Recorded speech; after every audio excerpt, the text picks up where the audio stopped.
இன்னைக்கு நம்ம பிளாக்ல ஒரு 84th and 85th எபிசோடு தான் பார்க்க போறோம். எபிசோடு ஓப்பனிங்ல அடுத்த மேட்ச் ரில்லுக்கு நடக்க போகுது. அதனால அவங்களோட பட்லரும் கமான் மாஸ்டர் இருந்தாங்க இந்த ஒரு டீ அடிச்சிட்டு அதுக்கப்புறம் சுறுசுறுப்பா போய் சண்டை போடுங்க. இந்த போட்டியில் நீங்க ஜெயிச்சீங்கன்னா கண்டிப்பா உங்க அம்மா உங்களை பார்த்து பெருமைப்படுவாங்கன்னு சொல்லும்போது அம்மா பெருமைப்படுவாங்களா அப்படின்னா கண்டிப்பா ஜெயிச்சே ஆகணுங்கிற மாதிரி பயங்கர சில்லா தான் இருப்பான். எல்லாருமே அடுத்து நடக்க இருக்கிற அந்த மேட்ச்ல கொஞ்சம் ஆர்வம் காட்ட தான் செய்யறாங்க. ஈவன் யூனோ கூட இந்த மேட்ச் டஃபா இருக்க போதுன்னு புரிஞ்சுக்கிட்டு தன்னோட வின் ஸ்பிரிட் கிட்ட நீயும் போட்டி போடுறதுக்கு தயாரா இருக்கியான்னு கேட்கும்போது அதுக்கு சந்தோஷம். ஆஹா என்ன யூஸ் பண்ண போறியான்னு எல்லாருமே இந்த மேட்சை பார்க்கறதுக்காக பயங்கர ஆர்வமா இருப்பாங்க. ரொம்ப முக்கியமா நம்ம லியோலாம் ஆஹா ஒரு செகண்ட் கூட கண்ணை வந்து சிமிட்டிடவே கூடாது, எந்த விஷயத்தையுமே நான் மிஸ் பண்ணிடக்கூடாது அப்படிங்கிற மாதிரி குறுகுறுன்னு பார்த்துக்கிட்டே இருப்பான். அதுக்கப்புறம் பேட்டிலும் ஆரம்பிக்க இங்க ஆஸ்தா மயக்கத்துல இருந்து கண் விழிக்கிறானா.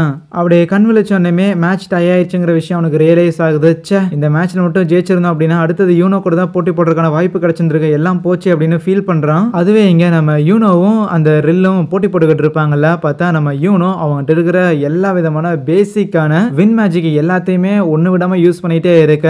ரெல்லுமே இனிஷியலா ஃபைட் பண்ண ஆரம்பிக்கும் போது நம்ம யூனோவோட அட்டாக்ஸை காப்பி பண்ணிக்கிட்டு தான் இருப்பான். பட் அதுக்கப்புறம் யூனோவை திருப்பி அட்டாக் பண்றதுக்காகவும் யூனோவோட அட்டாக்ஸை டிஃபெண்ட் பண்றதுக்காகவும் அவனும் சில ஒரிஜினல் அட்டாக்ஸ்ல தொடர்ந்து பயன்படுத்திக்கிட்டே இருக்க. ஈவன் ஒரு பாயிண்ட்ல யூனோவை அவன் ட்ராப் பண்ண செய்யக்குள்ள அந்த ட்ராப்ல இருந்துமே யூனோ பையன் உடச்சுக்கிட்டு வெளியில வருவானா. அதை பார்த்துட்டு இருந்தவங்களும் ஆச்சரியப்படுவாங்க. புது பையன் ஒருத்தன் ஒரு கேப்டனுக்கிட்டே இந்த அளவுக்கு ஒத்தைக்கு நிக்கிறான் அப்படின்னா அது பெரிய விஷயம் தான். அடிஷனலா அவங்ககிட்ட 4 கிளவர் கிரமாயர் இருக்குது தானே, கண்டிப்பா அவன் ஸ்ட்ராங்கா இருக்கிறதுல எந்த ஒரு ஆச்சரியம் இல்லைன்னு நினைச்சா. நார்மலா யூனோ கிட்ட இருக்கிற ஆல்மோஸ்ட் எல்லா பவர்ஃபுல்லான வெப்பன்ஸையும் அவன் பயன்படுத்திட்டான். இருந்தாலுமே ரில் அந்த எல்லா அட்டாக்கையும் டிஃபெண்ட் பண்ணிட்டு பயங்கர ஜாலியா சிரிச்சுக்கிட்டு இருப்பான். கமான் உன்னை வச்சு ஒரு மாஸ்டர் பீஸை கிரியேட் பண்ண முடியுங்கிற நம்பிக்கை இருக்கு. ஆனா இதெல்லாம் பத்தாது, இன்னும் நீ பெருசா ஏதோ ஒன்று கொண்டு வா, அதை வச்சு பங்கமா ஒன்று கிரியேட் பண்ணலாம் அப்படின்னு சொல்லி செம்ம ஆர்வமா இருக்க.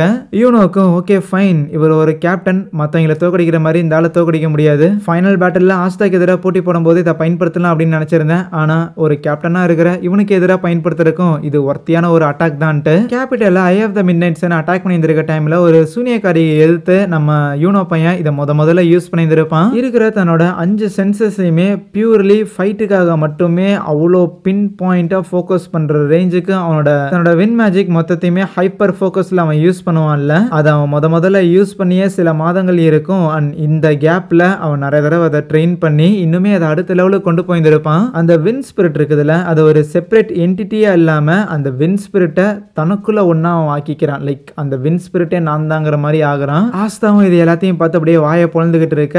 யூனோக்கு புதுசா ஒரு டிரான்ஸ்ஃபர்மேஷனும் கிடைக்குதாங்க. எல்லாரும் அதை பார்த்து என்ன இவ்வளோ பவரானு சொல்லி பயங்கரமா ஆச்சரியப்படுறாங்க. ஈவன் விசார்ட் கிங்குக்கும் பெருமையா இருக்கும். பரவாயில்லையே யூனோ பையா இவ்வளோ இம்ப்ரூவ் ஆகி வந்திருக்க, சூப்பர் தாண்டா அப்படிங்கிற அவனை பாராட்ட. வா இதுக்குதான் காத்துன்னு இருந்தேன்னு ரில்லுமே அதை எதிர்த்து நிக்கிறான். அவன் பயங்கர ஹாப்பியாவும் ஃபீல் பண்றான். இப்படி ஒரு டஃப்பான ஆப்போனண்ட்டை ஃபேஸ் பண்ணும் அப்படின்னு எதிரே பார்க்கலடா, கமான்ரா அப்படிங்கிற சொல்லி அவன் ஏத்து நிக்க. அந்த பேட்டில் தொடர்ந்து ஆஸ்தாவால பார்க்க முடியாம இருக்கும். ஏன்னா அவன் யூனோ கூட சண்டை போகணும்னு நினைச்சான். அந்த இடத்துல ரில்லுக்கு பதிலாக ஏத்து நிக்க வேண்டியதுன்னா ஏன் என்னால அங்க இருக்க முடியல அப்படின்னு ஃபீல் பண்ண. யூனோ ஒரு கேப்டனா இருந்தாலுமே என்னால விட்டு கொடுக்க முடியாதுன்னு அவனோட பவர்ஸை இன்னுமே லிமிட்டுக்கு புஷ் பண்ணிட்டே இருக்க.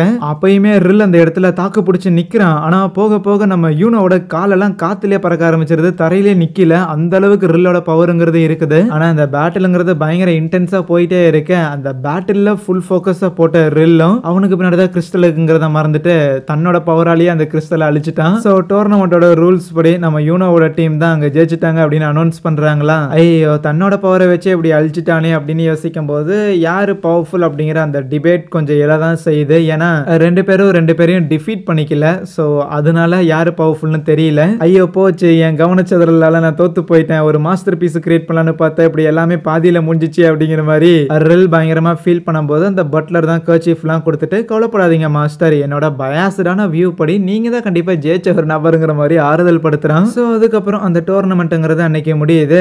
டோர்னமெண்ட்ல ஜெயிச்ச டீம்னு பார்த்தா அது நம்ம யூனோவோட டீம் தான். என்ன அன்பார்ச்சுனேட்லி அவங்களுக்கு எதிர்த்து ஃபைனல்ஸ்ல ஆட வேண்டிய டீமா இருக்கக்கூடிய நம்ம ஹீரோவோட டீமும் அந்த லாங்ரஸோட டீமும் டிரா ஆனங்காட்டி தான் அவங்க 2 பேர் டீம் போட்டி போட முடியாம போயிருச்சு. இப்போதைக்கு இவங்க டீமா ஜெயிச்சிருந்தாலுமே இதுல தனிப்பட்ட முறையில யாரெல்லாம் டேலண்டடா தெரியுதோ அதுல ஒரு 10ல இருந்து 20 பேருக்குள்ள நாங்க சூஸ் பண்ண போறோம். அதனால நீங்க மேட்ச்ல தோத்து போயிட்டீங்க அப்படின்லாம் ஃபீல் பண்ணுங்கிற அவசியம் கிடையாதுன்னு சொல்லிட்டு கண்டிப்பா நம்ம தேர்ந்தெடுக்க போறோம் இந்த ராயல் நைட் ஸ்குவாடுங்கிறது இந்த நாட்டை காப்பாத்துறதுக்கான ஒரு முக்கியமான வேலையை பார்க்க போதுன்னா சொல்லிட்டு இருக்கேன். ஆஸ் யூஷுவல் அந்த கிங் அகஸ்ட் இருக்கிறான்ல, அவனை ஒருத்தனமே மதிக்கல. இருக்கிற எல்லாருமே விசார்ட் கிங் தான். கம்மன் இவரே ஒரு கிங்கா இருந்திருக்கலாமோ அப்படிங்கிற மாதிரிலாம் பேசக்குள்ள இந்த வார்த்தைகளை கேட்ட கிங் ஏன் எப்ப பார்த்தாலும் இந்த விசார்ட் கிங்கே ஸ்பாட்லைட்டை திருடிட்டு போறான், நான் தான் கிங் அப்படிங்கிற மாதிரி அழுதுட்டு போயிட்டு இருப்பான். எல்லாரும் அங்க இருந்து போனதுக்கு அப்புறம் ஓகே இன்னைக்கு என்ன டோர்னமெண்ட்டுங்கிறது எப்படியோ நடத்தி முடிச்சாச்சுன்னு விசார்ட் கிங் கொஞ்சம் ரிலீவ் ஆனா அதுக்கு மார்க்ஸும் ஆமா டோர்னமெண்ட்டையும் நடத்தி முடிச்சாச்சு, துரோகி யாருங்கிறதே கண்டுபிடிச்சாச்சு, ஒன்ஸ் லாங்கரஸுக்கு உடம்பு சரியாயிடுச்சுன்னா இன்வெஸ்டிகேஷன் ஆரம்பிக்க வேண்டியதுதான். ஆனா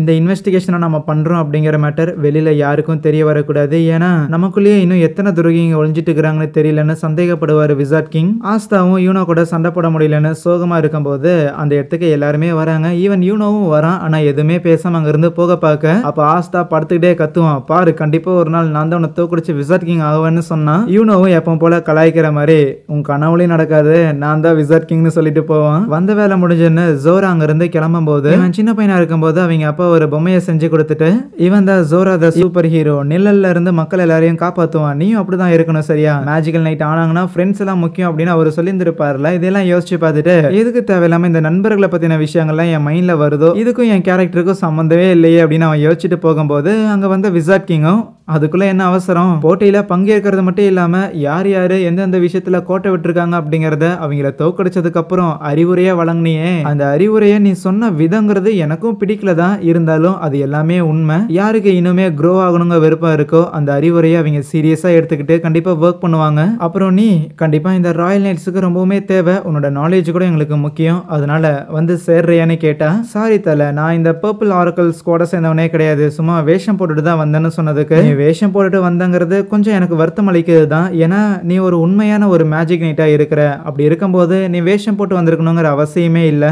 உனக்கு ஒன்று தெரியுமா, உன்ன மாதிரியே சிவப்பு மண்டையை வச்ச ஒரு மேஜிக் நைட்டா எனக்கு தெரியும், சில வருஷத்துக்கு முன்னாடி அவருமே ஒரு மேஜிக் நைட்டா இருந்துகிட்டு ஒரு மேஜிக் நைட்னா எப்படி இருக்கணும் தெரியுமா அப்படிங்கிற ஒரு பெஞ்ச் மார்க் செட் பண்ற மாதிரியான ஒரு மேஜிக் நைட்டா, ஒரு உண்மையான ஒரு மேஜிக் நைட்டா இருந்தாரு. ஆனா அவரோட இறப்புக்கு அப்புறம் தான் சில விஷயங்கள் தவறா இருக்குங்கிறத புரிஞ்சுக்கிட்டு மேஜிக் நைட்டை அவங்களோட ஸ்டேட்டஸை வச்சு வேல்யூ பண்ணாம இந்த ஸ்டார்ஸை வாங்குற மாதிரியான ஒரு சிஸ்டமா நான் உருவாக்குனேன், அவங்களோட அச்சீவ்மெண்ட் அவங்க எவ்வளவு ஸ்டார்ஸை ஏர்ன் பண்றாங்கிறத பொறுத்து தான் அவங்களோட வேல்யூ இருக்கணுங்கிறத நான் டிசைட் பண்ணேன். இன்னைக்கும் எல்லாமே மாறிடுச்சுன்னு சொல்ல வரல, ஆனா தொடர்ந்து மாறிட்டே இருக்கு, அந்த மாற்றத்தை ஏற்படுத்துறதுக்காக ஜோரா நீயும் இங்க வந்து சேர்றியான்னு இவனோட உண்மையான நேம சொன்னாலுமே ஜோராவா நீங்க யாரை பத்தி பேசுறீங்கன்னு தெரியல, நான் சும்மா இங்க வந்து எட்டி பார்த்துட்டு போகலான்னு தான் வந்தேன், எனக்கு இதுக்கு சம்மந்தம் இல்லை வரட்டா அப்படின்னு கிளம்ப. அப்ப அப்படியே அடுத்த நாள் காலையில காட்டுறாங்க ஆஸ்தா இன்னும் நேற்று நடந்த அந்த சம்பவங்கள்ல இருந்து வெளியில வரவே இல்லை, ஒரு மாதிரி ஃபியூஸ் போன பல்ப் மாதிரியே உட்காந்துருப்பானா. சரின்ட்டு அதுக்கப்புறம் எல்லாரும் ஒன்னா ஒரு குழியில போட்டுக்கிட்டு இருக்கேன். அப்போ நம்ம கேப்டன் யாமி சில கதைகள்லாம் சொல்லிக்கிட்டு இருப்பாரு. அதுல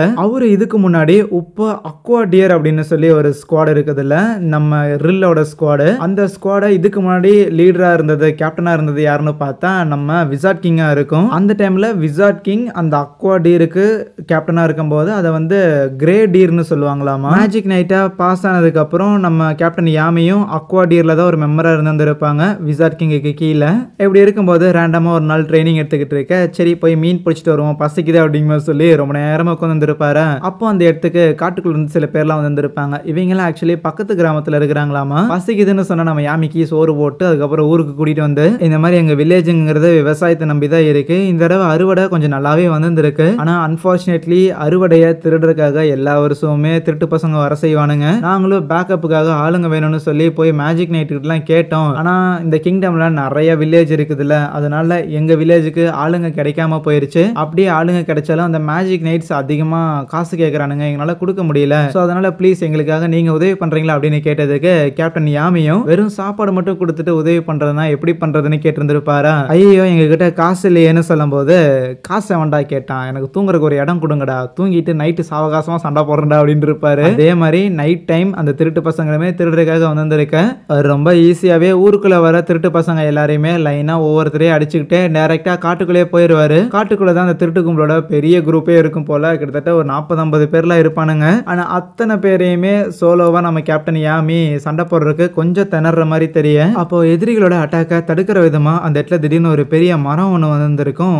யாரா அது மரத்தை வளர்த்துறதுனா வேற யாரு, இப்போதைய கோல்டன் டான் கேப்டனாக இருக்கும் நம்ம வில்லியமா தான் இருக்கும். யாமி ஒழுங்கா பார்த்து சண்டை போடுன்னு சொல்லக்குள்ள கோமாளி கோமாளித்தனமா ஒரு மாஸ்கை போட்டுட்டு என் பேரை தெரிஞ்சு வச்சுட்டு இருக்கிறான். சரி நம்ம போயிட்டு போகுதுன்ட்டு அதுக்கப்புறம் 2 பேரும் சண்டை போட்டு எல்லாரையும் காலி பண்ணியிருப்பானுங்க. யாமி சண்டை போடும்போது யாமியோட ஃபைட்டிங் ஸ்டைலுங்கிறது எப்படி இருக்குங்கிறத அப்படியே தத்ரூபமா தெரிஞ்ச ஒரு நபர் மாதிரியே நம்ம வில்லியம் அவன் பவர்ஸை யூஸ் பண்ணி அந்த ஃபைட்டுக்கு கான்ட்ரிபியூட் பண்ணியிருந்திருப்பான். ஈஸியாவே அச்சு காலி பண்ணியிருப்பாங்க எல்லாரையும். ஆனா அந்த திருட்டு கும்பலோட லீடரை பிடிக்கிறதுக்கு முன்னாடி அவங்க இருந்து எஸ்கேப் ஆயிருந்திருப்பானா. சரி இருக்கட்டும், அவனோட ஆளுங்க எல்லாரையும் பிடிச்சாச்சு. இனி கண்டிப்பா அந்த திருட்டு கும்பலோட தலைவன் வேற ஒரு திருட்டு கும்பலை உருவாக்குறதுக்கு நாளாகும்னு யோசிச்சுட்டு, செர்ரா அந்த கோமாளி தலையா யார் நீ, உனக்கு எப்படி என் பேர்லாம் தெரியும்னு கேட்டதுக்கு, யாமிங்கிற உன் பேரை இங்க இருக்கிற யாருக்குமே தெரியலனா தான் ஆச்சரியம். வேற ஒரு நாட்டை சேர்ந்த நீ இந்த இடத்துக்கு கடல் வழியா வந்து சேர்ந்துக்கிட்டு கேப்டன் ஜூலியஸால கிரேட் டியர் அப்படிங்கிற இந்த ஸ்குவாட்ல சேர்க்கப்பட்ட ஒருத்தங்கிறங்காட்டியே நீ பயங்கர ஃபேமஸ் தான். அப்புறம் நான் கிரேட் டியருங்கிற நீ இருக்கிற அதே ஸ்குவாட்ல தான் நானும் இருக்கிறேன். பட் என்ன,